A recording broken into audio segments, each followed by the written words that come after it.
Tinha outra que me ensinaram, vamos ver se eu lembro. Amo vocês. Tá certo? Amo vocês. Muito bem. Meu nome é Pablo Canales, sou argentino, mas gente boa. Quero ver como vai ser traduzido isso aí a libras. Vai, argentino, gente boa. Muito bem. É um privilégio para mim estar aqui com vocês. Eu fiz psiquiatria na Argentina, eu sou formado como médico lá e fiz psiquiatria lá. E aqui no Brasil, revalidei o meu diploma de médico e fiz uma pós-graduação em psiquiatria e uma pós-graduação em medicina de família e comunidade. Trabalhei 6 anos no SUS, atendendo pediatria, obstetrícia, ginecologia, clínica médica. E agora estou de cheio na psiquiatria, tentando ajudar. Agradeço muito o convite, muito, muito mesmo, é um privilégio estar com vocês. E vamos conversar um pouquinho do assunto de hoje, que é o autismo. Vamos ver se dá para colocar o PowerPoint, a apresentação.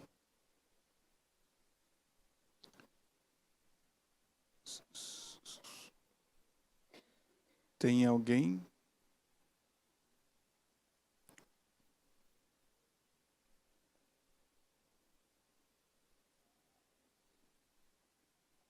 Ok, se não, vou fazendo sem apresentação e depois vocês pegam a apresentação com alguém.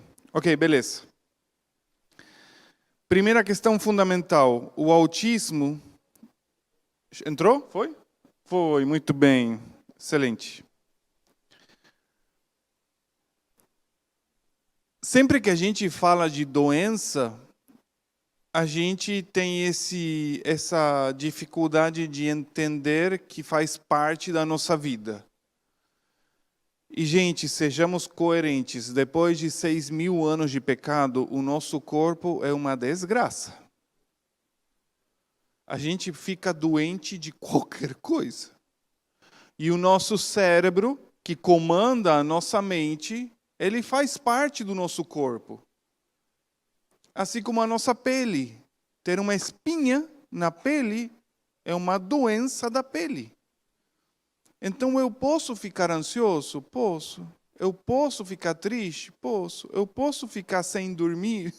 Ai, não queria, mas posso.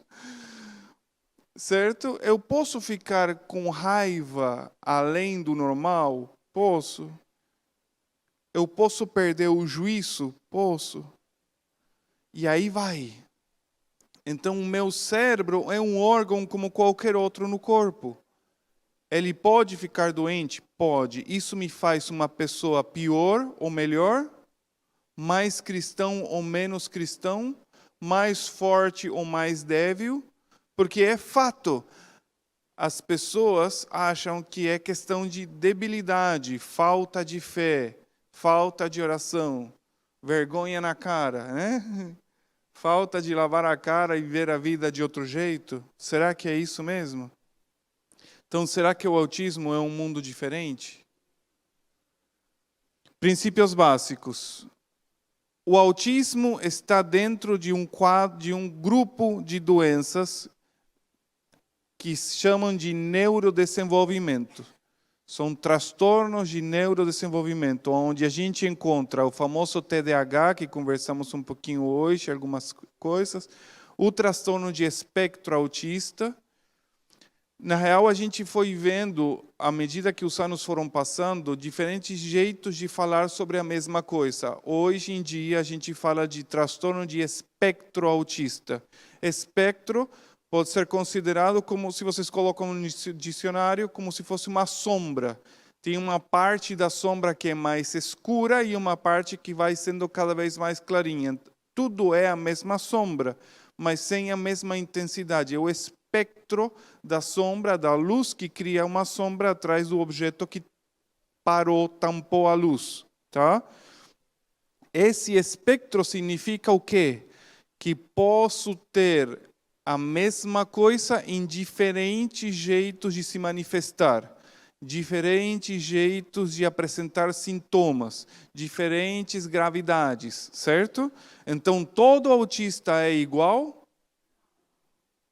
Se vocês aprendem disso, se vocês entendem isso, vocês vão entender quanto que a gente precisa, hoje estamos conversando dos lutos em diferentes fases, quanto que a gente precisa entender que as fases são diferentes, os sintomas são diferentes e as pessoas são diferentes.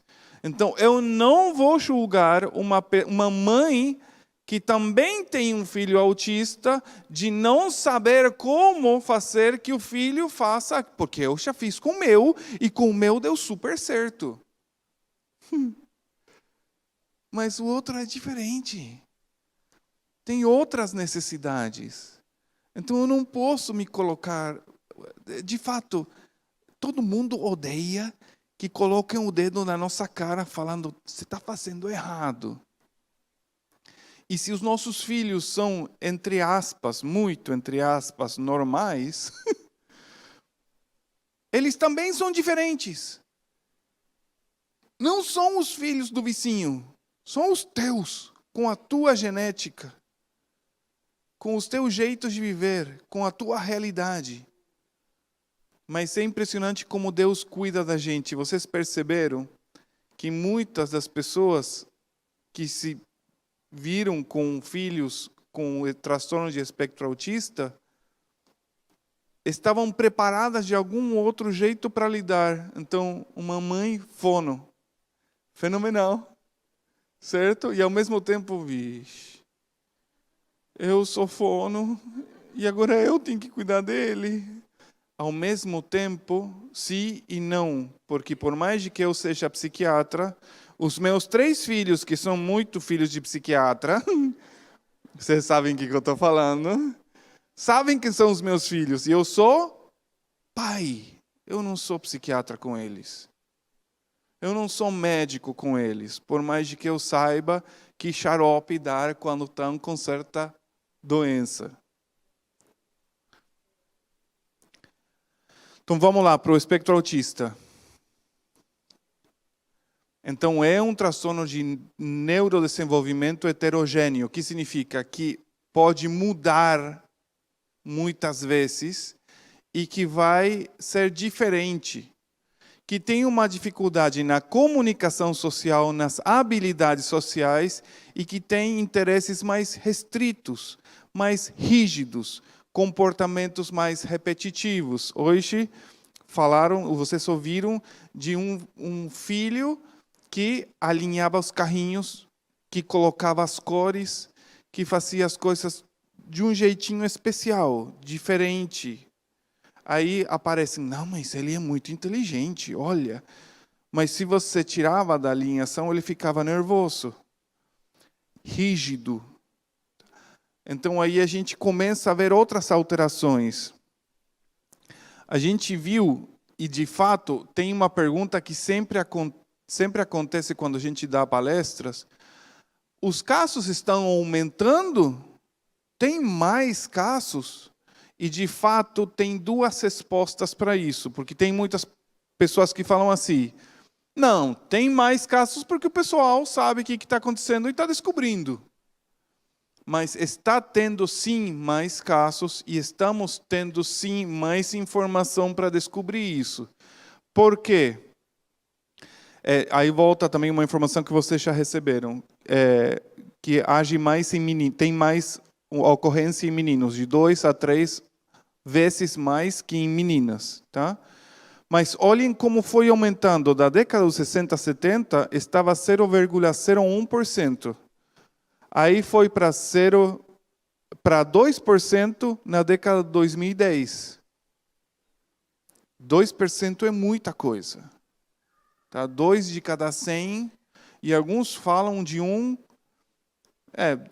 cada 50, 2 cada 100, mesma coisa. Mas estamos falando de 2% de população, é muita coisa. Mas por quê? O que está acontecendo? A gente vai ver um pouquinho as causas. os pais, e aqui eu cometi um erro, a mãe é maior de 40 anos, não de 30, tá? Mãe maior de 40 anos, entre os 40 e os 49 anos, quando tem filhos, tem muito mais risco de ter quadros de transtorno de espectro autista. Mas o pai, sendo mais de 40 anos, também. E hoje a gente está vivendo uma sociedade onde a mãe, as mulheres, querem trabalhar, querem crescer, não que seja ruim, mas querem trabalhar, querem crescer, querem estudar, não querem ter filhos na época onde é mais tranquilo, geneticamente falando. Com 20 a 30 anos, estão em plena vida de querer crescer, é ou não é? Então, não, quero crescer, quero viajar, o filho atrapalha. Por quê? E aí vai ser 3, 4 passagens, em casa são 5 passagens. Hotel para 5. Você tem hotel para 5? Não tem.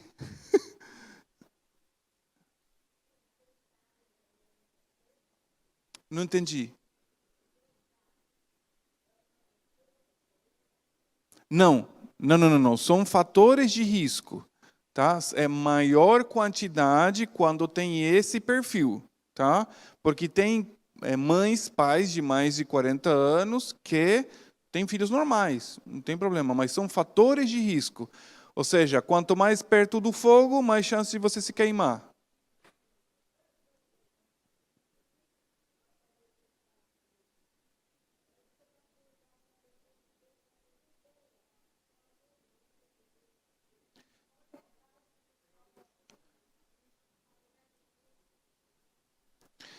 Ok, estão fazendo uma pergunta de se existe a possibilidade, deixa eu ver se eu ouvi certinho, se existe a possibilidade de uma pessoa ter a vida inteira autismo e não perceber.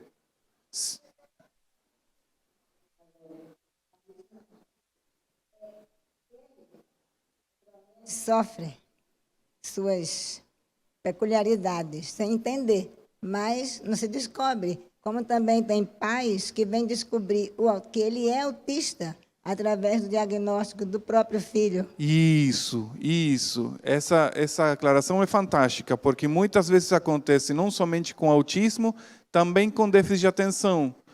O filho tem um grau de déficit de atenção muito exacerbado, maior que o pai, mas aí o pai fala, mas eu tenho coisas parecidas com ele. Será que eu sou? E aí vai, faz um teste neurocognitivo e aparece inúmera quantidade de coisas. E fala, eu sou também, e agora? E aí faz o tratamento, etc.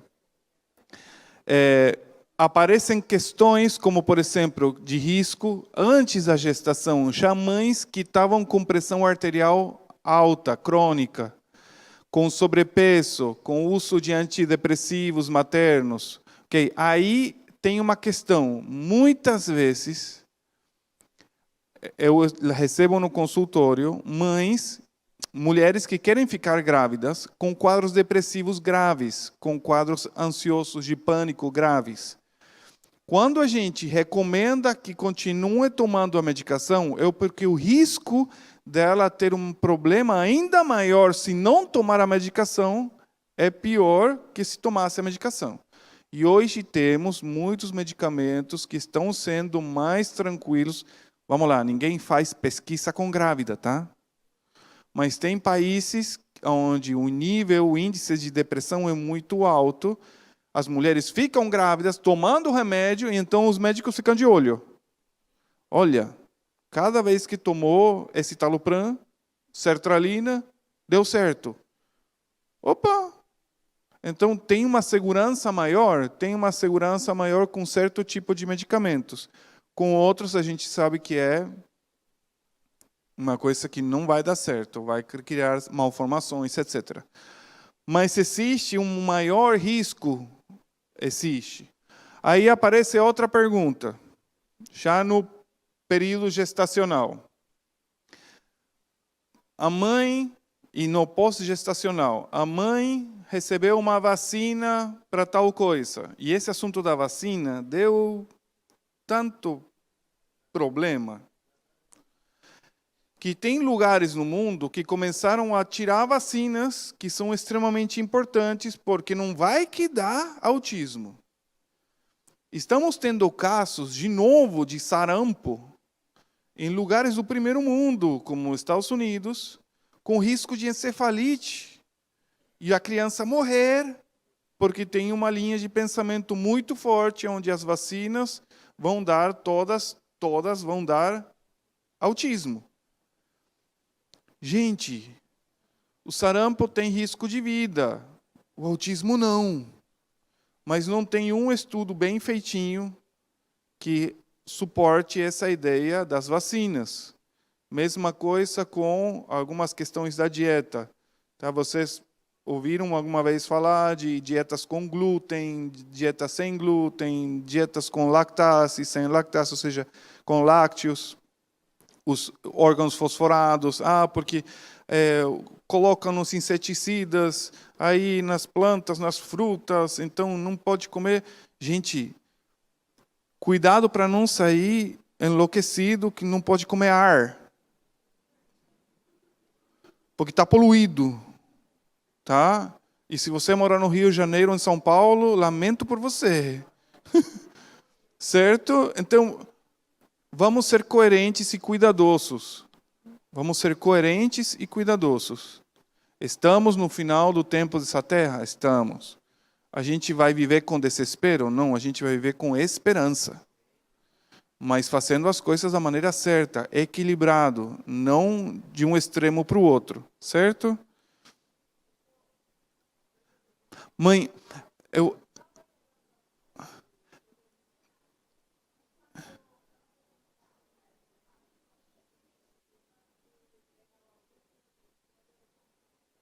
Não entendi.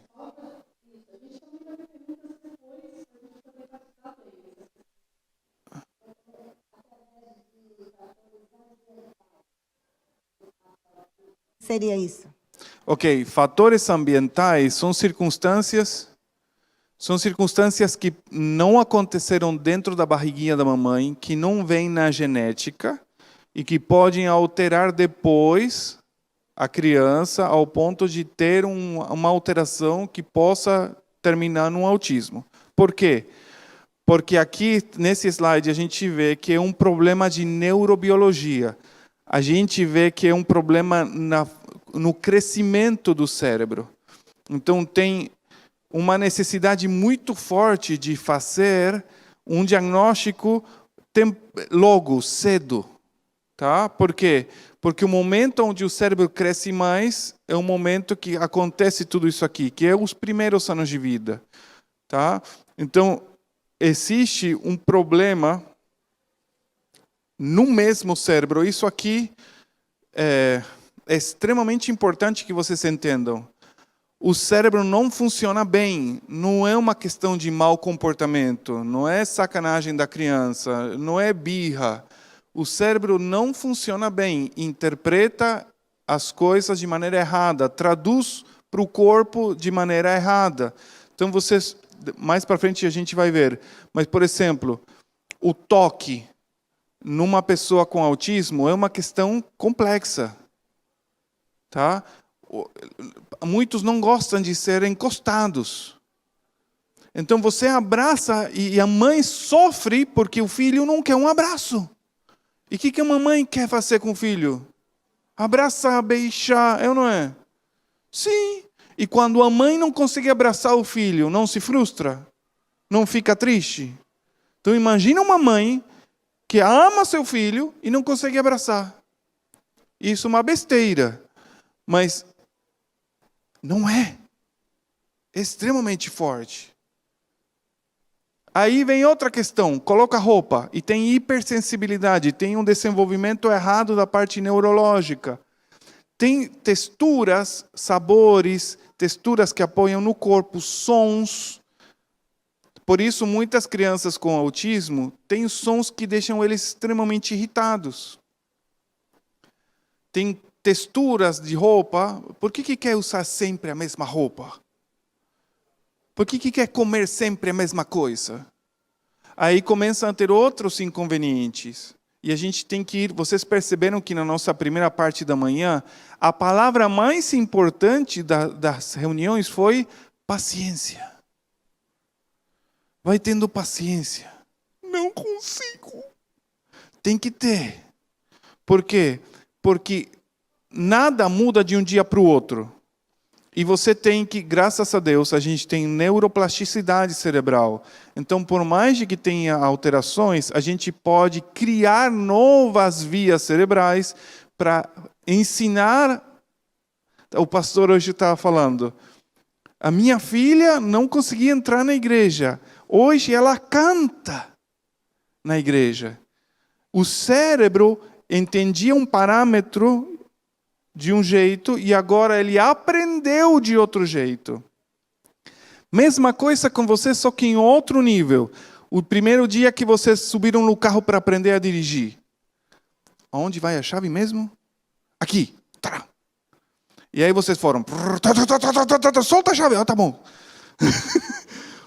E aí foram apertando, soltando devagarzinho a embreagem, o acelerador, e o carro parou.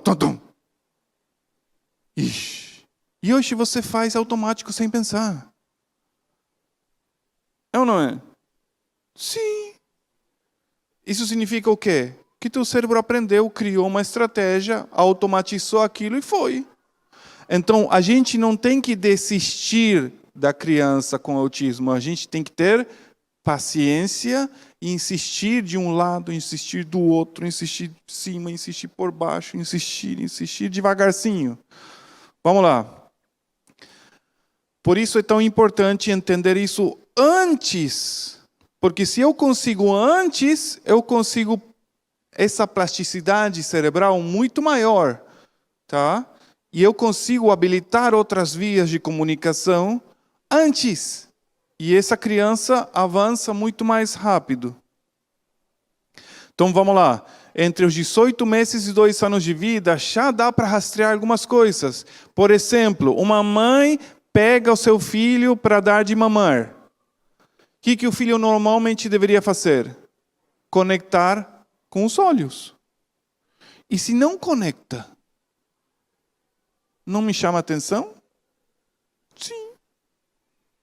Então já tem algumas coisinhas que a gente vai entendendo, que a gente vai vendo, que podem ser necessárias para a gente enxergar alguma anormalidade. Ei, e agora? Meu filho não olhou para mim. Tem que estar o tempo todo me olhando, né, doutor? Não. Calma, a gente não vai deixar doente todo mundo agora, tá? Porque isso na faculdade de medicina a gente aprendia uma doença e todo mundo estava doente. Ah, eu vi essa doença naquele outro. Já estou diagnosticando. Você é terceiro ano de medicina. Então a gente agora não vai sair correndo na rua assim, autista. São todos autistas, eu aprendi com o Dr. Pablo. Calma! Mas a gente pode ficar de olho e trazer isso para um profissional. Pode ser um momento. Certo? Então a gente não deixa todo mundo doente, porque quem fica doente somos nós. E a gente não faz de conta que nada existe.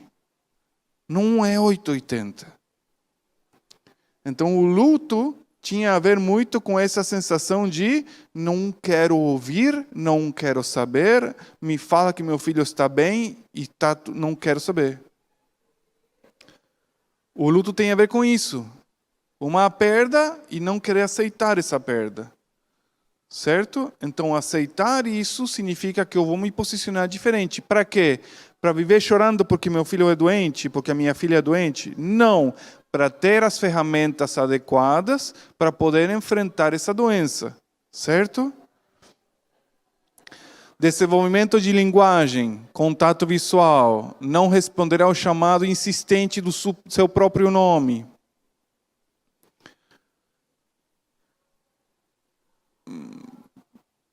Próximo, porque não está funcionando aqui o... Foi. Eu trouxe algumas coisas aqui mais pontuais, mas a gente vai rapidinho com isso aqui. O DSM-5 é o Manual Diagnóstico de Saúde Mental da Escola Americana, norte-americana.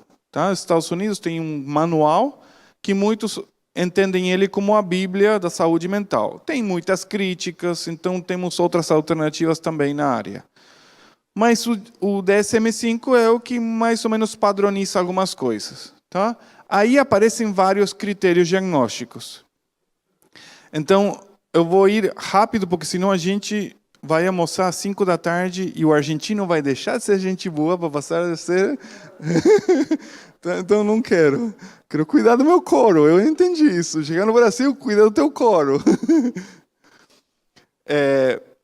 Fundamental entender os critérios. O primeiro, comunicação e interação social. Tá? Esse é o primeiro grande critério. Como essa criança, como esse ser humano se comunica, como interage. Então, aí você vai ter possibilidade de se comunicar verbalmente, por escrita, por senhas, ou não se comunicar. Tá? Vai ter essa interação social. Aí aparecem inúmeras coisas. Tá? Não consegue brincar com outras crianças, não quer, fica isolado. Tá? Ou, já quando vai crescendo um pouquinho mais, e a gente falou do espectro autista, a interação social é difícil, por quê? Porque é taxado de infantilizado, de já mais adulto, né? De muito inocente, certo? Por aí não entende algumas piadas em segunda intenção, não pega algumas coisinhas, você conversa, e aí, gatão, como você está? Ué, eu não tenho pelo, eu não sou gato, eu sou um homem, sou um ser humano. Mas você está falando que estava bonito. Não entende essa segunda intenção, certo? E aí a gente vai para todas as analogias. Mas essa reciprocidade socioemocional, quando entra num contexto onde todo mundo está feliz e está assim. Não entende o contexto, não desenvolve esse contexto, é diferente. E às vezes, inclusive com a face, você coloca a face de você está bravo, e não interpreta a tua braveza na tua face. Essa comunicação não verbal não se transmite de maneira adequada, certo?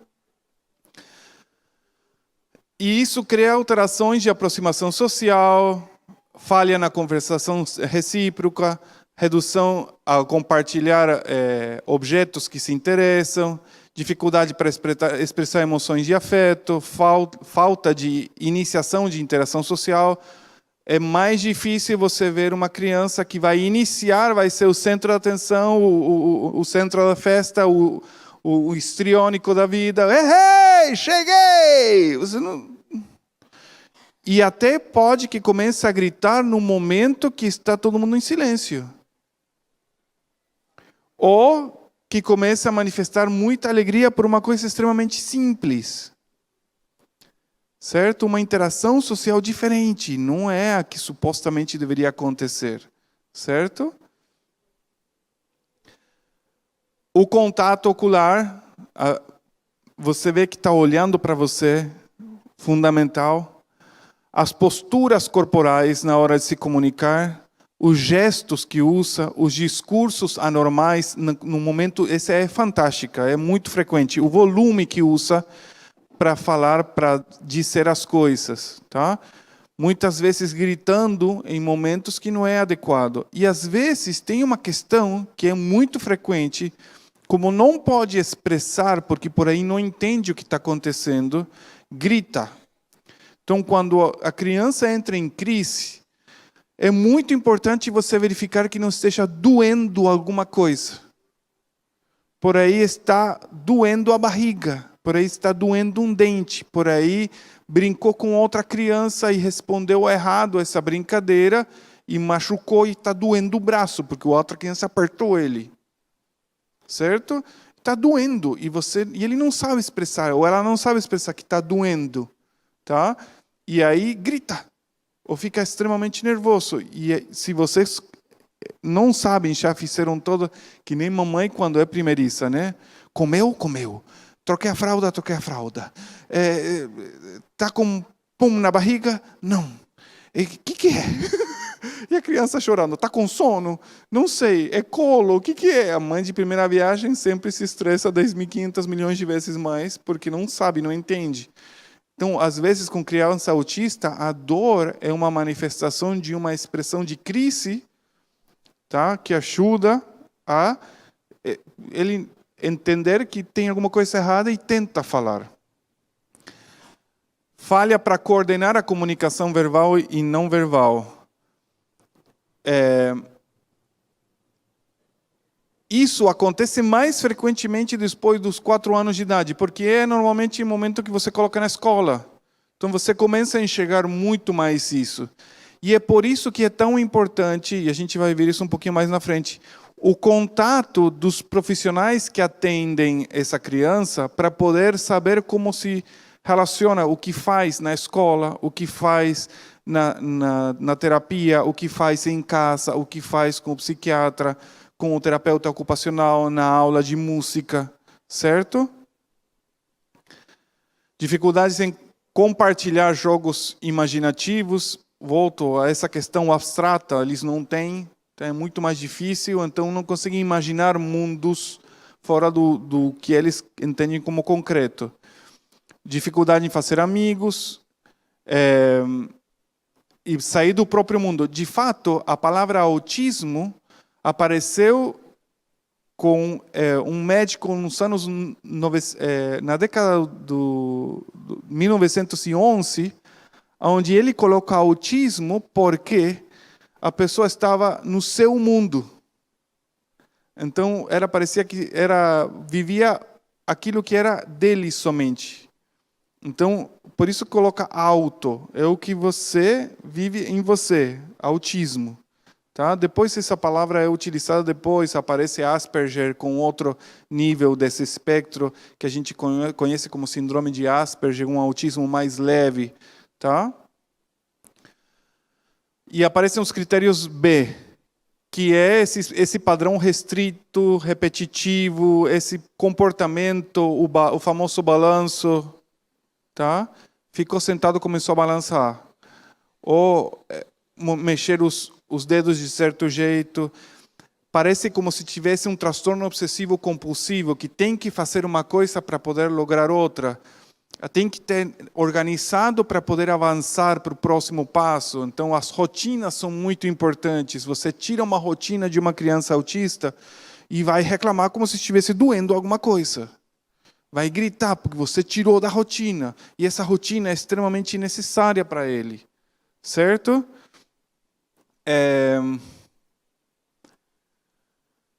Por isso os discursos estereotipados, repetitivos, às vezes ecolalia, quando você fala uma coisa, e aí, João, tudo bem? Aí, João, tudo bem? Repete a mesma coisa, certo? Ou fala de si mesmo, falando, João gosta muito. Eu gosto muito. Tem essas questões que vão colocando desse jeito. Beleza.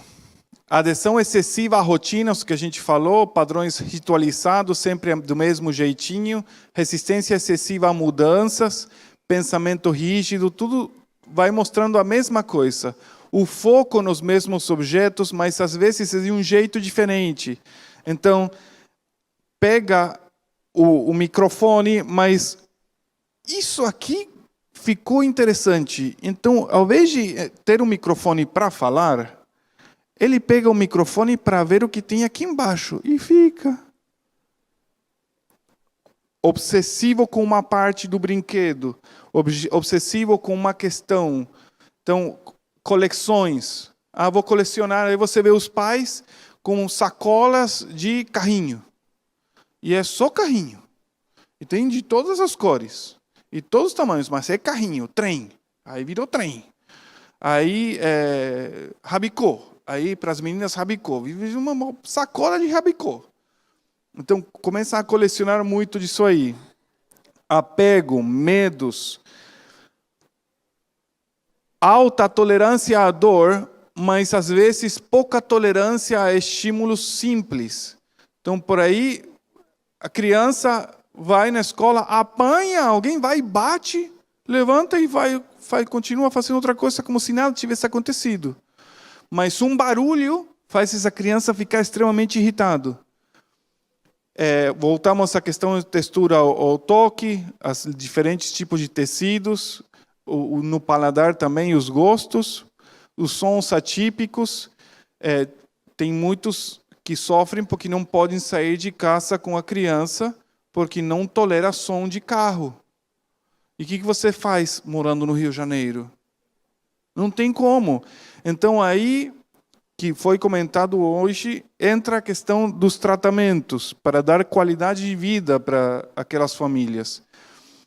Tem comorbidades psiquiátricas? Tem. E é uma lista. Então, a mesma pessoa com autismo pode ter TDAH? Pode. Pode ter déficit intelectual? Pode. Pode ter transtornos de ansiedade, irritabilidade, agressividade, transtornos psicóticos, TOC, tics, transtornos depressivos? Pode. Mas não é só a criança, tá? Os pais também ficam extremamente ansiosos. Os pais também ficam extremamente depressivos. Os pais também ficam mal. A gente tem um parâmetro sempre o mesmo, sempre o mesmo. Se você vai cuidar do paciente, você precisa cuidar do cuidador. Então, essas palestras, esses momentos são para cuidar de vocês, cuidadores. Não é somente para vocês saberem o que fazer, é para também vocês se sentirem cuidados. E é fundamental isso. Epilepsia também? Pode. Insônia? Malnutrição? Claro. Meu filho só quer comer batata. Batata cozida. Não faz de outro jeito que não come. E vai ter todos os nutrientes numa batata? Não vai. O que vai acontecer com essa criança? Ficar desnutrida. Ué, mas está gordinha. Sim, mas não tem nutriente que precisa. Certo? Então, muito cuidado com isso. Obesidade, constipação. É super importante os instrumentos diagnósticos. Tem vários. Isso aqui tem que ser feito não por vocês na internet, tem que ser feito por a equipe multidisciplinar. Não é fácil diagnosticar. Às vezes é escancarado o diagnóstico. Tá? Aparece muito, mas muitas vezes não. E esse é o problema. E não dá para papai Google, Dr. Google, dar o diagnóstico para a gente.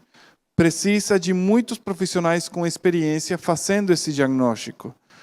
E às vezes tem um médico que eu ouvi uma palestra antes de preparar a palestra para vocês, um neurologista, um pediatra neurologista, que eu achei fantástico o que ele faz. Muitas vezes ele vai até a escola, com permissão da escola e permissão dos pais, a autorização deles, para observar essa criança no dia a dia dele na escola. Por quê? Porque às vezes na consulta, a criança está com medo. E você vai diagnosticar uma criança com medo? Não vai. Então, você só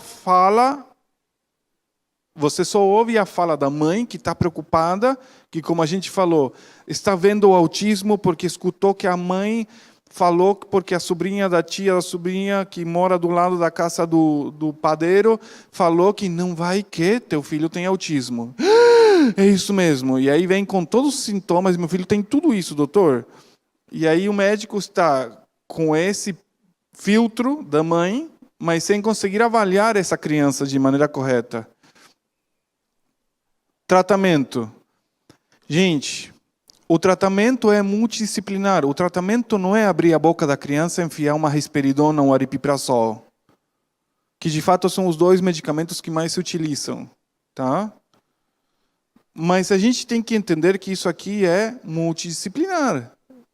É psicólogo, é terapeuta ocupacional, é médico, é professor da escola, é papai e mamãe, todo mundo faz o tratamento. Certo?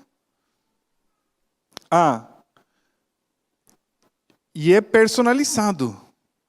Nenhum autista é igual ao outro. Então eu vou encaixar todo mundo na mesma caixinha? Não vou. Então, às vezes precisava de medicação, às vezes não. Mas faz 2 semanas que está tomando remédio e a vida mudou. E por quanto tempo vai ter que tomar? Não sei. Tanto faz. Não foca nisso. Foca em você entender que é uma ferramenta que você está utilizando agora e está te fazendo bem. Está dando certo. Não encrenca com isso. Não, porque eu não quero que fique viciado. Não, porque eu não quero que seja para sempre. Gente, por favor. A nossa vida é curta demais para a gente encrencar. É ou não é? Então vamos para o céu. Esse é o nosso objetivo. O que precisar fazer nessa época para estar melhor, vamos fazer. De maneira equilibrada e coerente. Não é dar por dar e não é não dar por não dar. E aí tem ABA, o TEACH, o PECS, o ECDM, tem vários tipos de tratamentos psicológicos que estão sendo muito legais. Farmacológicos. Quando tem alguma comorbidade, precisa ser tratada também. Vocês não podem fazer de conta que essa criança só tem autismo e pronto. Se tem autismo e outra coisa, precisa a outra coisa também ser tratada. Se é autista e é obeso, tem que tratar a obesidade. A obesidade é uma doença. Se é autista e tem TDAH, tem que se tratar do TDAH. Se é autista e tem depressão, se tem epilepsia, tem que se tratar a depressão, a epilepsia. Certo? Aí aparece uma pergunta muito frequente. Doutor, a vizinha da minha mãe, lá em Minas, me falou que está tomando canabidiol e funciona super bem. Posso tomar? Porque antes de dar para o filho, eu quero experimentar primeiro, né? Não vai que é bom? Como fala em Minas, o trem é bom? Vou tomar. O óleo de canabidiol está entrando no mercado farmacêutico com inúmeras promessas fantásticas de que vai mudar a vida de todo mundo, especialmente Parkinson, autismo, fibromialgia e alguns quadros de ansiedade. O óleo de canabidiol tem basicamente 2 substâncias principais, o CBD e o THC. O THC é o problemático, porque é o que dá alucinações, é o que pode deixar a pessoa com quadros complexos de esquizofrenia, que é o grande problema da maconha. Tá? Deixar a pessoa louquinha. Não dá certo. Eu relaxo, doutor, mas estou vendo passarinhos por tudo que é canto. Então, tem que ter cuidado, certo? Eu tive um paciente que o vizinho deu para ele, experimenta, isso aqui é fantástico. E colocou na boca tantas gotinhas, foi correndo para o hospital com um quadro alucinatório feroz, falando coisa com coisa, que graças a Deus remitiu quando o efeito do canabidiol parou. Então não é tão simples. Quando é CBD isolado e de um laboratório coerente e com muito cuidado, dá para fazer tratamentos para algumas coisas? Sim, abaixo de um controle médico absurdo, tá? E que a gente está entendendo como está funcionando. Lembrem que a estrutura farmacêutica é uma estrutura de ganhar dinheiro. Então, isso significa que é tudo ruim? Não, mas eu não posso confiar 100% em tudo o que falam, até não ter um tempo de demonstração. Faz pouco tempo que está no mercado, tem poucos laboratórios sérios fazendo isso, é caro pra caramba, então a gente vai ter muito cuidado na hora de entrar nesse trem. Certo? Perguntas, agora sim. Me pediram que tenha um espaço para perguntas. Vamos lá. Aproveitar. Doutor, Peraí. Sim, bom dia, é um prazer bom dia. ter ouvido a sua palestra e esse evento que está sendo muito importante. Confesso que tem me aumentado o espectro de entender sobre vários cursos de doenças que têm se tornado epidemia, né? E eu tinha uma pergunta a respeito com relação à vacina e o processo de interação de fatores intrínsecos que correlaciona com alterações neuroquímicas e também com relação ao canabidiol, que na verdade o senhor já deu até a explicação, o THC, e que na verdade as indústrias hoje elas podem estar inoculando ou fazendo o fármaco, o fitoterápico de forma que não dissocia isso. Queria muito mais caro, por isso vem o THC. É o que a gente preconiza. Então, essa correlação aí, por conta do fato de as vacinas e o fator intrínseco com relação às desordens neuroquímicas. Né? Ok, não tem nenhum estudo sério, bem feito, que fale que a vacina tem relação com autismo. Não tem. Tem muito blá, blá, blá e muita campanha anti-vacinas que está dando muito errado, porque tinha doenças literalmente banidas que estão reaparecendo. Então, é extremamente complexo entrar nesse pensamento sem um fundamento de pesquisa coerente. Tá? A gente viu que tem pesquisas, mas que tem pesquisas que estão sendo... estão tendo muita dúvida na hora de ver realmente como foi feita, bonitinho o resultado, se foi coerente ou não. O mundo científico é extremamente estrito com alguns pilares de investigação. Quando você foge um pouquinho disso, aí deixa o povo desconfiando. Tá? Então, não tem nada bem feitinho que fale que a vacina é um fator de risco para autismo.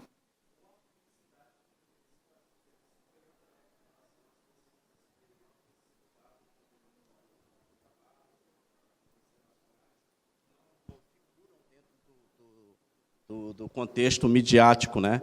Ou seja, há um certo exclusivismo até mesmo do meio científico para não se permitir, para que não atrapalhe até os planos deles, enfim, que a gente talvez possa não saber, né? Não, é um outro fator, né? Que aí já é mais... Esse é um assunto complexo, mas a mídia se alimenta do medo. A mídia se alimenta do medo. Quantas notícias você vê no jornal que são extremamente legais? Só quando a seleção argentina ganha, entendeu? Alguém mais? Para a gente fechar esse quadro. Tinha uma mão por aqui. Aqui. Espera aí, eu vou aqui e volto aqui novamente. Vamos lá. Bom dia, meu nome é dia. Luci. Primeiro, eu gostaria de responder uma pergunta que a mãe ali, a senhora fez, se algum pai ele descobre que é autista depois do diagnóstico do filho. Né? Eu, depois do meu filho, de uns 3 anos de tratamento do meu filho, que teve diagnóstico aos 3 anos de idade, eu e minha filha nos descobrimos autistas, né? Pesquisando e conhecendo, né, as especificidades dele, a gente se descobriu. Por exemplo, eu tinha 3 irmãos, né, eram uma família de 4 filhos, e eu brincava com uma árvore o dia inteiro. Né? Aí eu comecei a voltar à infância e me perceber como autista. Eu gostaria de saber, meu filho é autista, ele tem 12 anos, agora que ele está começando a ser alfabetizado, aos 12 anos, está começando os primeiros passos, né, na alfabetização, e eu percebo que ele não tem só o autismo, ele tem uma comorbidade. Eu gostaria de saber qual o caminho para ter esse diagnóstico do que mais, né, que ele tem junto com o autismo. Ok, tem que ser feita uma avaliação por um especialista, psiquiatra, neurólogo, neuropsicólogo, psicólogo, e pode ser feito um teste neuropsicológico para adicionar, mas tem inúmeros testes que podem ser vistos, avaliados com ele, dependendo dos sintomas e das características que a senhora apresente na hora da consulta. Isso pode ser feito sem problema nenhum. E é super importante ver isso aí para tratar essa comorbidade, essa outra coisa que está acontecendo também nele, porque está atrapalhando. Ele está sofrendo com isso também. Tem aqui, depois dele, tem uma mão aqui também, tá? Chefe, pode falar. Eu quero fazer uma pergunta, porque nós temos um neto, está aqui, inclusive, na outra salinha, está com 8 anos, e até os 6 a gente não percebia um quadro de agressividade nele. Ele foi diagnosticado já um pouco tardio, talvez faixa de 5 anos, 6 anos, e que a família entendeu que era um quadro leve de autismo. Mas com 7 e 8, como ele está já quase 9 anos, a agressividade deles aumentou. A gente até pensou que fosse algo espiritual, fiz campanha de jejum e oração para cura, enfim. E a gente, lá fora, escuta historinhas que a gente às vezes não quer ouvir, né? Mas eu queria saber se esse quadro de agressividade ele tende a aumentar, porque está com 8 anos, e como é que fica daqui a pouco um adolescente. Ok. O autismo, em geral, não tem um índice de ir aumentando à medida que a vida vai acontecendo. Pelo contrário, fazendo o diagnóstico, fazendo o tratamento adequado, tem uma tendência a ir diminuindo, tá? Mas tem que ter... Vamos lá. Quando é feito o tratamento, quando você entende o que tem que ser feito, quando você não bloqueia isso, essa realidade, e você não fecha os olhos de propósito, não quero ver não. Essa sensação de pai que está frustrado, mãe que está frustrada com essa situação, e então fecha o olho e não quer saber. Quando esse tratamento é colocado no momento certo, da maneira certa, deveria ter um efeito muito positivo, tá? Todo mundo reage igual a todos os medicamentos? Não. Então, a gente vai buscando o remedinho adequado para cada paciente. Por isso que é tão importante a personalização do tratamento. Mas estamos vendo mais efeitos legais com risperidona, com aripiprazol, com alguns antidepressivos. Isso está dando mais efeito, especialmente nessa questão da agressividade. Tá? Espera aí. Eu não vou poder continuar muito com essa pergunta, eu sei que muitos estão querendo realmente, mas a gente pode tirar também um pouquinho dúvidas com você pessoalmente, né? Tá? Que a gente tem a nutricionista e daqui a pouco está todo mundo com fome, né? E aí vai ser difícil essa questão. E nutricionista, já viu, né? Vai dar mais fome ainda, tá bom? Mas a gente vai ter mais oportunidade com ele ali, ele vai estar, particularmente, dá para falar, ele vai ajudar a gente.